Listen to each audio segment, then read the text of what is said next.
Now, the numbers don't judge. As Fatima said and pointed out to us, the president has completed some projects, at least in the health sector, that were started by the Mahama administration.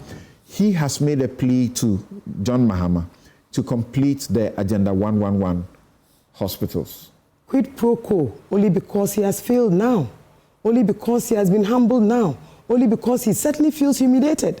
When did you ever hear Mr. Akufo Addo tell you that the E-blocks that were going to serve Ghanaian children, that he was going to work to complete them? They spent the whole 4 years on propaganda about E-block infrastructure and did it until they lost. Go to Bongo, and I always use this example.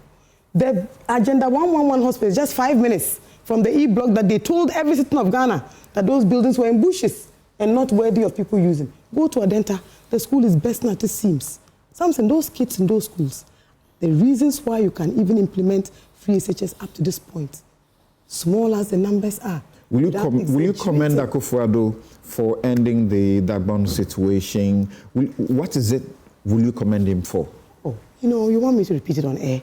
I told you that the one thing that I have enormous respect for Akufo Addo for doing is making my sister a full Minister for Information. She deserves it, and she's. No, I thought that was just a joke we were having. No, I'm very serious. Backroom. She's my woman. I mean, I take my gender activism. No, but I'm serious about the question. I am very serious about what I'm telling you. In the various sectors, the performance of the NPP administration, what is it? Will you say they did a good job?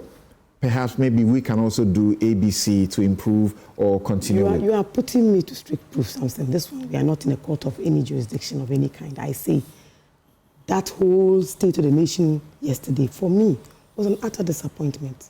I said the only thing that stood out for me was at the tail end, where he at least congratulated the incoming President John Mahama.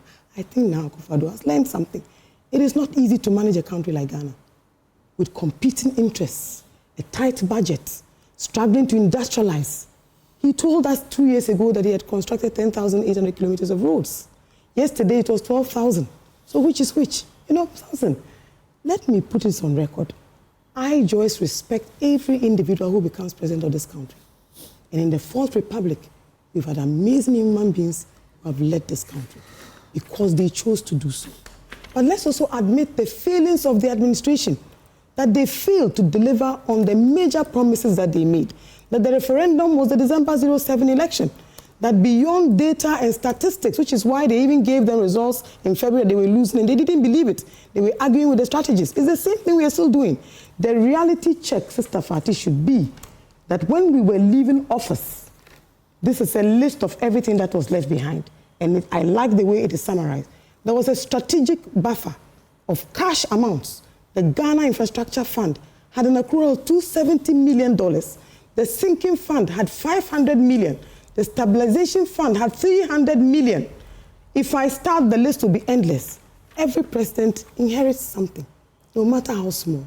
The challenge is what you do with the little that is left for you. You're happy about the OSP, are you not? The OSP did a fantastic job, but what was the OSP used to do? That's the brainchild of Akufo Addo. The first OSP told us that Akufo Addo was even more corrupt than the people he was pursuing. Fact. The second OSP has been hounded till date. Where is he? I'm still trying to get you to applaud one thing. You know that it will be difficult for me to find that one thing. And I've told you that in my heart of hearts, I respect every gentleman or lady who stands up to lead this country as president. But I was very disappointed in Mr. Akufo Addo's administration because even though I am NDC, because of the propaganda and disinformation that was used to attack the former administration, I actually convinced myself that they will do a better job. Samson, remember that corruption was a huge factor, and all of you jumped onto the bandwagon. And I remember my debates with you. In fact, for a while, I stopped coming to Newsfile. And you are my brother. We used to have these exchanges all through. Sometimes you'll even have them here, and I'll question you. Why are you not asking A or B? Look at the matter of PDS, $12 million. Do you know what that can do for Katamanto? Or for the free SHS people that we so boldly talk about who are starving? Secondly, look at the issue to do with the National Cathedral. $58 million. Add Frontiers and how they are receiving COVID tax till date. And I'm delighted that John Mahama has told us that there are a few of these nuisance taxes that he will need Parliament as soon as it is reconvening to immediately take a second look at. Because we must stop paying that COVID tax. You buy papaya, you pay COVID tax. And yet, We were told that COVID task was to construct and complete Agenda 111. Okay. Do you know how much we need to complete let me go to Esther now. 1.4 billion to finish. So where has he left the 1.4 billion and telling us that he's left behind what? 8 billion. That's woefully inadequate. You know,